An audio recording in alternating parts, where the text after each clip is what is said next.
The kind of change you'll find with Fusion Academy. With one-to-one classes designed around her learning differences, you'll see how changing schools can change everything.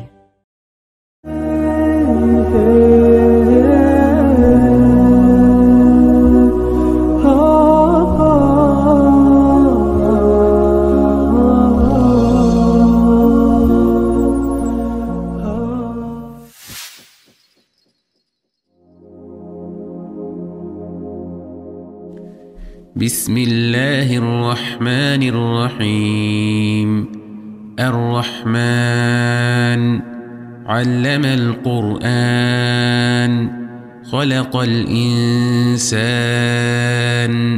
علمه البيان আজ আমরা সূরা আর রহমানের সহজ অর্থ নিয়ে আলোচনা শুরু করছি। এর অপূর্ব সৌন্দর্যের কারণে সূরাটি বহু মানুষের কাছে অত্যন্ত প্রিয় একটি সূরা। এতে আল্লাহ তাআলা তাঁর অসংখ্য নেয়ামত তুলে ধরেছেন। বিশেষ করে এতে ৩১ বার উল্লেখিত প্রশ্ন ফাবিআইয়ি আলাই রাব্বিকুমা তুকাযযিবান, তাহলে তোমরা তোমাদের প্রতিপালকের কোন কোন নেয়ামত অস্বীকার করবে। সূরাটিকে পবিত্র কোরআনের অন্যান্য সূরাগুলো থেকে আলাদা করেছে। অনেকেই এই সূরাটি তেলাওয়াত করতে এবং এর তেলাওয়াত শুনতে ভালোবাসেন। যদিও সূরাটিতে ৭৮টি আয়াত রয়েছে, এর ছন্দময় ছোট ছোট আয়াতসমূহের কারণে অনেকেই একটু চেষ্টা করলেই সূরাটি মুখস্থ করে ফেলতে সক্ষম হয়ে থাকেন। এই সূরাটি আল্লাহর এমন একটি গুণবাচক নামের উপর ভিত্তি করে নামকরণ করা হয়েছে যা কেবলমাত্র আল্লাহ তাআলার জন্যই প্রযোজ্য, আর রহমান। এবং ইনশাআল্লাহ তাঁর এই পবিত্র নামের ব্যাখ্যা নিয়ে আজ আমরা আলোচনা করব। তবে এর একটি সহজ অনুবাদ হল পরম করুণাময় বা পরম দয়ালু। একটি হাদিস কুদসিতে এসেছে, আল্লাহ তাআলা বলেন, আমি আমার বান্দার কাছে তেমনই যেমনটা সে আমাকে মনে করে। তাই আমাদের উচিত আল্লাহ তাআলাকে প্রাথমিকভাবে তাঁর অসীম দয়া এবং রহমত দ্বারা স্মরণ করা। আমাদের ঈমানের প্রকৃত মাধুর্য তখনই প্রকাশ পায় যখন আমরা আল্লাহকে ভালোবেসে তাঁর ইবাদত করি। আর আল্লাহকে ভালোবাসার একমাত্র পথ হল তাঁকে গভীরভাবে জানা। তাঁর অসংখ্য নেয়ামতের বিষয়ে চিন্তাভাবনা এবং গভীর উপলব্ধি আমাদের আল্লাহ সম্পর্কে জানার এক অনন্য উপায়। আমরা সূরা আর রহমানকে বিভিন্ন ভাগে ভাগ করতে পারি। আমাদের আলোচনার জন্য আমরা এটিকে ৩টি প্রধান অংশে ভাগ করব। ১, আর রহমান ও তাঁর নেয়ামতসমূহ। ২, কিয়ামতের দিনে অপরাধীদের অবস্থা। এবং ৩, পরকালে নেককারদের পুরস্কার। প্রত্যেকটি অংশকে আরও ভাগে বিভক্ত করা যায়। প্রথম অংশটিতে আলোচনা হয়েছে আল্লাহ ও তার দানসমূহের পরিচিতি, মহাবিশ্বের নিদর্শনসমূহ, পৃথিবীতে প্রদত্ত নেয়ামত, আল্লাহর শক্তি এবং এই দুনিয়ার সাময়িক প্রকৃতি। প্রথম আয়াত আর রহমান। সূরা আর রহমান শুরু হয়েছে আল্লাহর নাম আর রহমান দিয়ে। এটি একটি সম্পূর্ণ আয়াত হলেও এটি কিন্তু একটি পূর্ণাঙ্গ বাক্য নয়। আসলে সম্পূর্ণ বাক্যটি হল আর রহমান ও আল্লামাল কোরআন। আর রহমান কোরআন শিখিয়েছেন।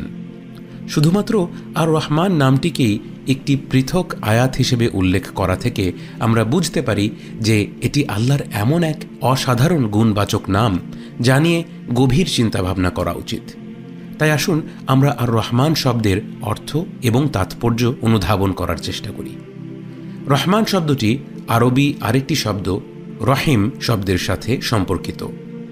রহিম শব্দটির অর্থ হল মাতৃগর্ভ। তিরমিজি শরীফে বর্ণিত একটি হাদিস কুদসিতে আল্লাহ রাসূল সাল্লাল্লাহু আলাইহি ওয়াসাল্লাম বলেছেন যে আল্লাহ তাআলা বলেছেন, আনা আল্লাহু ওয়া আনা আর রহমানু খলাকতুর রহিমা ওয়া শাকাকতু লাহা মিন ইসমি। আমি আল্লাহ এবং আমি ইয়া রহমান। আমি মাতৃগর্ভ সৃষ্টি করেছি এবং আমার নাম থেকে নির্গত করে এর নাম রেখেছি। মাতৃগর্ভ হল নিরবচ্ছিন্ন নিঃস্বার্থ ভালোবাসা এবং যত্নের প্রতীক।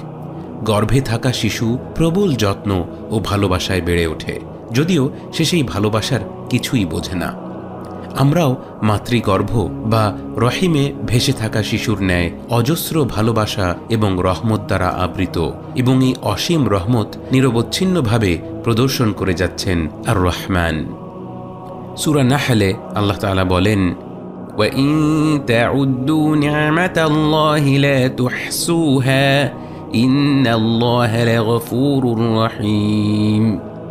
তোমরা যদি আল্লাহর নিয়ামত গণনা করতে চাও তবে তা গুণে শেষ করতে পারবে না। নিশ্চয়ই আল্লাহ অতীব ক্ষমাশীল ও পরম দয়ালু। আল্লাহর অসংখ্য গুণের মধ্য থেকে তিনি আমাদের কাছে নিজের প্রাথমিক পরিচয় দিয়েছেন তাঁর অগাধ রহমতকে ইঙ্গিত করে। তাই সঠিক পথনির্দেশ লাভের এই যাত্রায় আমাদের সর্বদা এই মানসিকতা রাখা উচিত যে আল্লাহ তাআলা চান আমরা তাঁর নিকটবর্তী হই। তিনি শাস্তি দিতে ইচ্ছুক নন, বরং তিনি আমাদের অবিরাম ক্ষমা করে যাচ্ছেন এবং ভালোবাসা দিয়ে আমাদের কাছে টেনে নিচ্ছেন, শুধু তাদের ব্যতীত যারা স্বেচ্ছায় তার এই রহমতকে অগ্রাহ্য করে তার থেকে দূরে ছুটে যেতে চায়। দ্বিতীয় আয়াত, আল্লামাল কোরআন। যদি কেউ আমাদের জিজ্ঞেস করে আপনার জীবনে আল্লাহর রহমতের সবচেয়ে বড় প্রদর্শন কি, আমরা হয়তো অনেক কিছুর কথাই ভাবতে পারি। ইসলামের নিয়ামত, নবীজি সাল্লাল্লাহু আলাইহি ওয়াসাল্লামের উম্মতের সদস্য হওয়ার নিয়ামত, আমাদের দৃষ্টিশক্তির নিয়ামত, প্রিয়জনদের নিয়ামত, কিংবা আমাদের গোটা অস্তিত্বের নিয়ামত। কিন্তু যখন আল্লাহ নিজেকে আর রহমান হিসেবে পরিচয় করিয়ে দেন, তখন তার রহমতের প্রথম উদাহরণ হিসেবে তিনি উল্লেখ করেন আল্লামাল কোরআন। তিনি কোরআন শিখিয়েছেন। পবিত্র কোরআন নাজিলের এই উপহার যেন যে কোনো কিছুর চেয়ে বড় উপহার। এর পরের আয়াতে তিনি বলেছেন খলাকাল ইনসান, তিনি মানুষকে সৃষ্টি করেছেন। এবং এখান থেকে বোঝা যায় যে পবিত্র কোরআনের শিক্ষা পাওয়া আমাদের নিজেদের অস্তিত্বের চেয়েও বড় নেয়ামত। কি মহিমান্বিত এক কিতাব! একবার ভেবে দেখুন, আমরা ঠিক এই মুহূর্তে এই মহিমান্বিত কিতাবের একটি অংশ নিয়েই জানার সৌভাগ্য পেয়েছি। এর অর্থ বোঝার চেষ্টা করছি। এটা আমাদের জন্য কত বড় এক সম্মানের বিষয়। এবং এখানে বলা হয়েছে আর রহমান কোরআন শিখিয়েছেন, কিন্তু কাকে শিখিয়েছেন তা বলা হয়নি। এবং এই ব্যাপারটি উল্লেখ না করার মাধ্যমে বোঝা যায় যে এটি একটি উন্মুক্ত আমন্ত্রণ। যেই কোরআন থেকে শিক্ষা নিতে চাইবে আল্লাহ তাকেই শেখাবেন। তৃতীয় আয়াত, খলাকাল ইনসান। আমাদের কথাবার্তায় আমরা প্রায়ই মানবাধিকার নিয়ে আলোচনা করি, কিন্তু মানুষ কেবলমাত্র একে অপরের কাছ থেকেই তার অধিকার দাবি করতে পারে। যখন আল্লাহর প্রসঙ্গ আসে তখন সেখানে আর কোনো অধিকারের জায়গা নেই, কারণ তার সাথে আমাদের পুরো সম্পর্কটাই হলো নেয়ামত গ্রহণের। তিনি যে আমাদের সৃষ্টি করেছেন, আমরা যে অনস্তিত্বের অন্ধকার থেকে অস্তিত্বের আলোয় এসে পৌঁছেছি, এই পুরো ব্যাপারটিই তো একটি অনুগ্রহ। তিনি আমাদের উপর দয়া করেছেন। যদি আমাদেরকে এমন এক প্রভু সৃষ্টি করতেন যিনি আমাদেরকে সৃষ্টিই করেছেন কেবলমাত্র শাস্তি দেওয়ার জন্য, যদি মানুষ জন্মই হতো অনন্তকাল কষ্ট পাওয়ার জন্য, এতে আমাদের কারো কিছু করার থাকতো? আমরা কার কাছে আমাদের সুখে থাকার অধিকার চাইতাম? আলহামদুলিল্লাহ, বাস্তবতা এর সম্পূর্ণ বিপরীত। আমাদের সৃষ্টি করেছেন এমন এক স্রষ্টা যার দয়া ও অনুগ্রহের কোনো অন্ত নেই, যিনি আমাদেরকে সৃষ্টিই করেছেন অনবরত তার রহমত দ্বারা আবৃত করে রাখার জন্য। কিন্তু সেই সাথে তিনি আল আদল, সম্পূর্ণরূপে ন্যায় বিচার স্থাপনকারী। তাই যারা তার অনুগ্রহ উপভোগ করতে থাকে আবার অন্যদিকে স্বেচ্ছায় অপকর্মের দিকে ধাবিত হয়, তাদের রবের কাছ থেকে দূরে সরে যেতে চায়, তাকে তিনি তার প্রাপ্য পরিণতি দেবেন। কারণ কেউ অন্যায় করার পরেও তাকে বিনা হিসাবে অনন্তকাল ধরে রহমত দেখাতে থাকা এক প্রকার দুর্বলতা। এবং আল্লাহ যেমন পরম দয়ালু এবং অসীম অনুগ্রহের মালিক, তেমনিভাবে তিনি সর্বশক্তিমান, মহাপরাক্রমশালী। এরপর আল্লাহ বলেন আল্লামাহুল বায়ান। আল্লাহ তাআলা মানব জাতিকে ভাষার অপূর্ব নিয়ামত দান করেছেন। ভাষা আমাদেরকে অন্যান্য প্রাণীর থেকে আলাদা করেছে। প্রাণী জগতে অনেক প্রাণী একে অপরের সাথে উন্নত পর্যায়ে যোগাযোগ করতে সক্ষম, যেমন পিঁপড়া, ডলফিন বা হাতি। কিন্তু তবুও প্রাণী জগতের সবচেয়ে উন্নত যোগাযোগ মাধ্যম এবং মানুষের ভাষার মাঝের পার্থক্য পরিষ্কার। আধুনিক বিজ্ঞানের যুগে ভাষার এই অলৌকিক প্রকৃতির সবচেয়ে চমৎকার উদাহরণ হতে পারে লার্জ ল্যাঙ্গুয়েজ মডেলস বা LLM।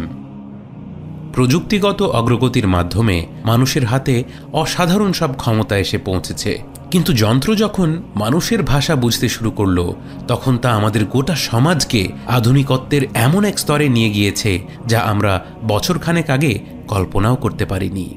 ইন্টারনেট যেভাবে গত শতকের শেষ প্রান্তে পৃথিবীকে বদলে দিয়েছিল, ঠিক তেমনি আজ এলএলএম মানব সভ্যতাকে এক নতুন যুগে নিয়ে যাচ্ছে।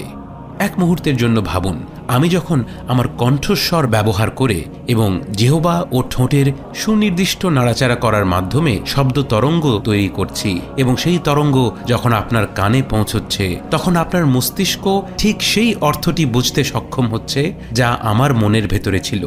এটা কি একটি মিরাকল নয়?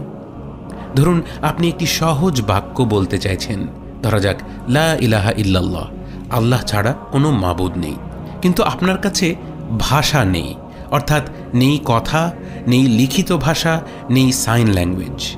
আপনাকে ছবি এঁকে এই ভাবনাটি প্রকাশ করতে হবে, অথবা শারীরিক আকার ইঙ্গিতে, যেমন ধরুন নৃত্যের মাধ্যমে। আপনার মনের ভেতরের ভাবনাগুলোকে আরেকজনের কাছে প্রকাশ করা তখন কতটা কঠিন হয়ে পড়বে চিন্তা করা যায়।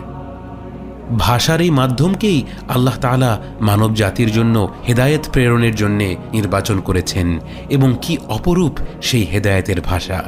ইনশাআল্লাহ আগামী পর্বগুলোতে আমরা সূরাটির সামনের আয়াতগুলো নিয়ে আলোচনা চালিয়ে যাব।